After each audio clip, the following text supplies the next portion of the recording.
الحمدللہ رب العالمین والعاقبۃ للمتقین الصلاۃ والسلام علی سید الانبیاء والمرسلین اما بعد فاعوذ باللہ من الشیطان الرجیم بسم اللہ الرحمن الرحیم کونوا ربانیین بما کنتم تعلمون الکتاب وبما کنتم تدرسون آمنت باللہ صدق اللہ العظیم ان اللہ و ملائکتہ یصلون علی النبی یا ایھا الذین آمنوا صلوا علیہ وسلموا تسلیما۔ تمامی احباب درود و پاک پڑھ لیں۔ اللہم صلی علی سیدنا و مولانا محمد وعلی آل سیدنا و مولانا محمد وبارک وسلم وصلو علیہ۔ الصلاۃ والسلام علیک یا سیدی یا رسول اللہ وعلی آلک و صحابک یا سیدی یا حبیب اللہ۔ میرے واجب الاحترام بھائیو، دوستو، بزرگو، اللہ پاک کا بہت بڑا احسان ہے کہ مالک نے چند لمحے اپنی اور اپنے حبیب علیہ السلام کی گفتگو اور خوبصورت دین کی بات سننے اور علم کی گفتگو میں بیٹھنے کی توفیق عطا فرمائی ہے۔ میرے محترم، میں نے آپ کے سامنے قرآن مجید فرقان حمید لا ریب کتاب میں سے ایک آیت مبارکہ پڑھنے کا شرف حاصل کیا ہے، جس میں رب العالمین نے ارشاد فرمایا ہے کونوا ربانیین بما کنتم تعلمون الکتاب وبما کنتم تدرسون۔ اللہ رب العزت نے ارشاد فرمایا ہے اللہ والے ہو جاؤ اس سبب سے کہ تم کتاب سکھاتے ہو اور اس سے کہ تم درس کرتے ہو۔ ایک آیت مبارکہ میں نے آپ کے سامنے پڑھی ہے، تفسیر میں یہ ہے کہ ربانیین اللہ والوں سے مراد علماء، فقہاء اور مدرسین اور محدثین ہیں۔ آیت مبارکہ ایک اور پڑھتا جاؤں، میں قرآن مجید کے حوالے دلائل اس لیے دے رہا ہوں کہ بات مضبوط ہو جائے۔ دوسری آیت مبارکہ بھی پڑھتا جاؤں، رب العالمین نے ارشاد فرمایا انما یخشی اللہ من عبادہ العلوم۔ تو میرے محترم، اللہ نے اس آیت مبارکہ میں ارشاد فرمایا ہے اللہ سے اس کے بندوں میں وہی ڈرتے ہیں جو علم والے ہیں۔ جن کے پاس علم ہے وہ اللہ سے ضرور ڈریں گے، کیونکہ انہیں علم ہے، انہیں معلوم ہے اللہ کا ڈر کیا ہے، رب العالمین نے کیا ارشاد فرمایا ہے، اس گناہ کا رب العالمین جزا سزا کیا دے گا، اس عمل کو کریں گے تو رب العالمین کتنا راضی ہوگا۔ اس لیے میرے رب العالمین نے بھی ارشاد فرمایا انما یخشی اللہ من عبادہ العلوم، کہ علم والے اللہ سے ڈرتے ہیں۔ تو پتہ چلا کہ خوف خدا جیسی عظیم دولت اہل علم کو نصیب ہوتی ہے۔ دور کی بات کریں، وقت کی بات کریں، جو حاضر دور جا رہا ہے اگر اس کی بات کریں تو اس میں بہت ایسے مسائل ہیں جو کہ علماء کرام کے بھی اوپر فتاوی کی بات ہو جاتی ہے، فتوے لگ رہے ہیں، اور کچھ عالم دین ایسے ہیں جن کی وجہ سے علماء کرام پہ کافی مشکلوں کا سامنا آ رہا ہے، کچھ احباب، کچھ لوگ ایسے ہیں جن کی وجہ سے علماء کرام پر پریشانی کا عالم بن رہا ہے۔ لیکن میں صرف آج کا میرا موضوع علمی گفتگو جو میں کر رہا ہوں، علم کی فضیلت کے بارے میں میں نے گفتگو کرنی ہے اور کر رہا ہوں، علم کی کیا فضیلت ہے۔ تو اسی حوالے سے میں ایک آیت مبارکہ اور پڑھتا جاؤں، یرفع اللہ الذین آمنوا منکم والذین اوتوا العلم درجات۔ اللہ تمہارے ایمان والوں کے اور ان کے جن کو علم دیا گیا درجے بلند فرمائے گا۔ رب العالمین نے اس آیت مبارکہ میں بھی علم کی بات کی ہے، علم کے ہی حوالے سے بات کی ہے کہ یرفع اللہ الذین آمنوا منکم والذین آمنوا والذین اوتوا العلم درجات، اوتوا العلم درجات، جن کو علم دیا گیا، اوتوا العلم درجات، جن کو علم دیا گیا درجے بلند فرمائے گا۔ میرا رب ان کے ہی درجے بلند فرمائے گا۔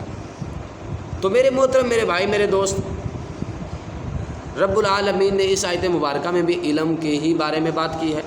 جن کے پاس علم ہے، علم کے حوالے سے گفتگو ہوئی ہے۔ اگر میں چوتھی آیت مبارکہ پڑھوں، وَقُلْ رَبِّ زِدْنِي عِلْمًا، اور علماء فقہاء یہ بھی بتاتے ہیں کہ جب یہ آیت مبارکہ پڑھی جائے، اس آیت مبارکہ کا جو رد الباب یا جس جز کے لیے پڑھائی جاتی ہے، اس کا جز یہ ہے کہ رب العالمین کی بارگاہ میں علم کی دولت مانگنا، رب العالمین کی بارگاہ میں دعا کرنا، مولا میرے علم میں اضافہ فرما۔ اور اس آیت مبارکہ کا ترجمہ بھی یہی ہے، اور عرض کرو اپنے رب سے کہ مجھے علم زیادہ دے۔ مجالس البراز میں ہے، علم کے اشرف، فضیلت اور اہمیت پر اللہ تعالیٰ کا اپنے نبی محترم صلی اللہ علیہ وسلم سے فرمان ہے، وَقُلْ رَبِّ زِدْنِي عِلْمًا، دولت کرتا ہے، ٹھیک ہے، وَقُلْ رَبِّ زِدْنِي عِلْمًا۔ لفظ دولت اور لفظ دلالت میں بہت فرق ہے، ٹھیک ہے، اور یہ اسی بات پہ دلالت اور دلائل کی بات میں آتا ہے کہ رب کی بارگاہ میں علم کو مانگنا یہ بہت اہم بات ہے۔ اگر میں حدیث مبارکہ کا مفہوم بیان کرتا جاؤں تو حدیثوں کے انبار لگے ہوئے ہیں۔ طالب العلم فریضۃ علی کل مسلم، حدیث مبارکہ ہے، سرکار دو عالم صلی اللہ تعالی علیہ وسلم نے فرمایا، علم دین حاصل کرنا ہر مسلمان پر فرض ہے، بلکہ دوسرے فرائض کی ادائیگی کا انحصاص بھی علم دین پر ہے۔ طالب العلم فریضۃ علی کل مسلم، کہ علم حاصل کرنا ہر مسلمان پر فرض ہے۔ اگر میں دوسری حدیث مبارکہ پڑھوں تو اللہ کے نبی علیہ الصلوۃ والسلام نے فرمایا، افضل العبادت طالب العلم، سب سے تمام عبادتوں میں سے افضل عبادت علم دین حاصل کرنا ہے، کیونکہ علم دین کے بغیر عبادت کما حق نہیں ہو سکتی۔ افضل العبادت طالب العلم، معلوم ہوا کہ بغیر علم کے عبادت کا بھی جز نہیں معلوم ہو سکتا۔ تیسری حدیث مبارکہ ہے، افضل الصدقات ان یتعلم المرء المسلمین علما ثم یعلمہ اخاہ المسلمین۔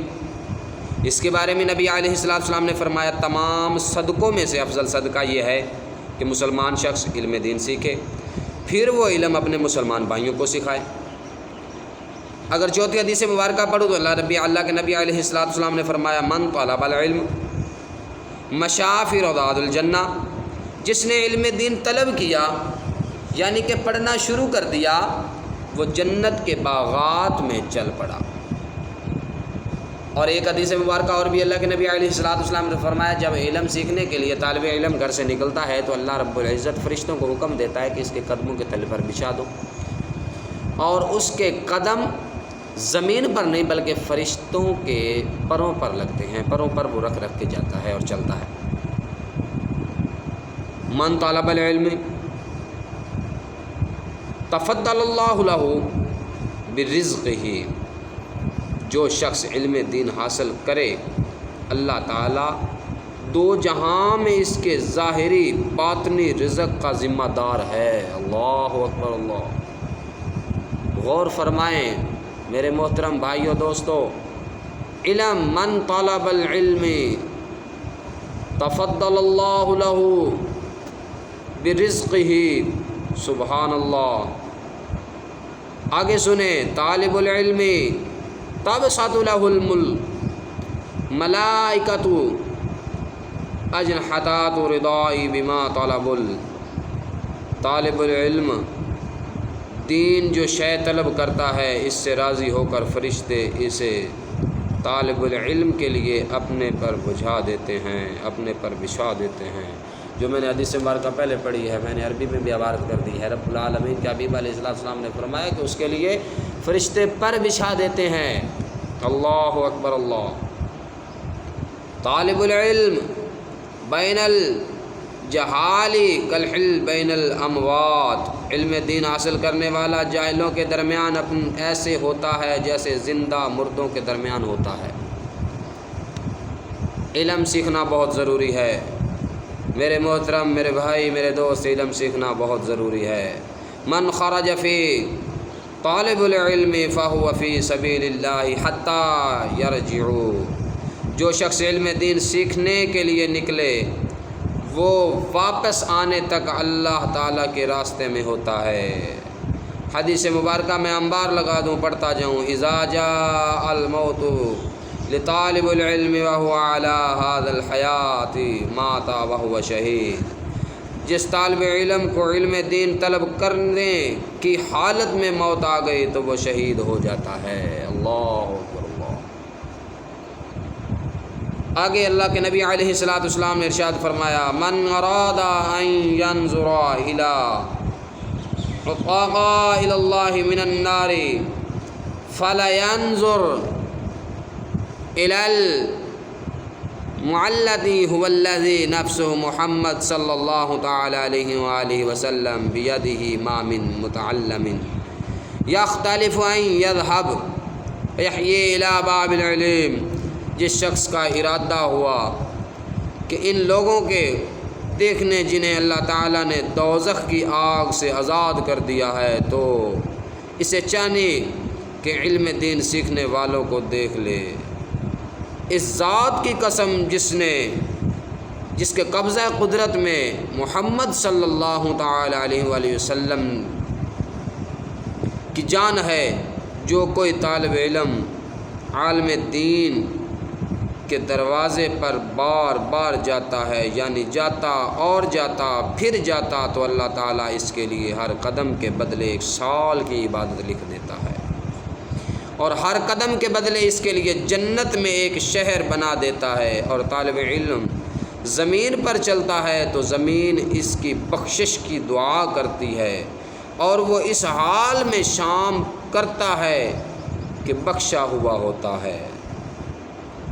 تو میرے محترم، میرے بھائی، میرے دوست، خیرکم من تعلم القرآن وعلمہ، تم میں سے سب سے بہتر وہ انسان ہے جو قرآن پڑھتا اور دوسروں کو پڑھاتا ہے۔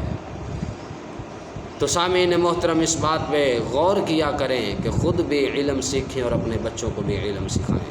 علم دین کی بہت فضیلت ہے، علم دین سیکھنا بہت ضروری ہے۔ ہماری زندگی میں اگر علم دین آ گیا، علم سیکھنے والے بن گئے، علم سکھانے والے بن گئے، تو اس سے بڑھ کر ہمیں کوئی اور دنیا میں چیز نہیں چاہیے۔ اللہ کے نبی علیہ الصلوۃ والسلام نے فرمایا، زمانے میں اگر تم دین سیکھ جاؤ، علم سیکھ جاؤ اور تم مستقم اور اس پہ قائم رہ جاؤ، رب العالمین کے نبی علیہ الصلوۃ والسلام نے فرمایا کل قیامت کے دن تمہارے لیے جنت طلبگار ہو، جنت تمہارا انتظار کر رہی ہوگی۔ تو اس لیے علم دین سیکھنا بہت ضروری ہے۔ خود کوشش کریں علم دین سیکھنا۔ اگر عمر گزر گئی ہے تو اس میں پریشانی والی بات نہیں ہے، کوئی پریشانی والی بات نہیں ہے، اس میں کوئی پرابلم نہیں ہے۔ اپنے مسجد کے امام کے پاس آ جائیں، کچھ نہ کچھ سیکھتے رہیں، عمر کی کوئی بات نہیں ہے۔ اور اللہ کے نبی علیہ الصلوۃ والسلام نے فرمایا، ماں کی گود سے لے کر قبر کی گود تک علم سیکھو، علم سیکھو، اپنے بچوں کو سکھاؤ، اپنے بچوں پہ اس بات کی غور کرو۔ میرے محترم، رب العالمین کی بارگاہ میں دعا ہے کہ اللہ تعالی ہم سب کو اور جتنے سننے والے بھائیوں کو جو کچھ کہا ہے سنا ہے اس پہ عمل کرنے کی توفیق عطا فرمائے، اور رب العالمین کی بارگاہ میں دعا ہے کہ پڑھنے سننے میں کوئی کمی پیشی ہوگی ہو تو رب العالمین اپنے حبیب علیہ الصلوۃ والسلام کے صدقے سے ہماری اس غلطی کوتاہی کی معافی عطا فرمائے۔ وما علینا الا البلاغ المبین۔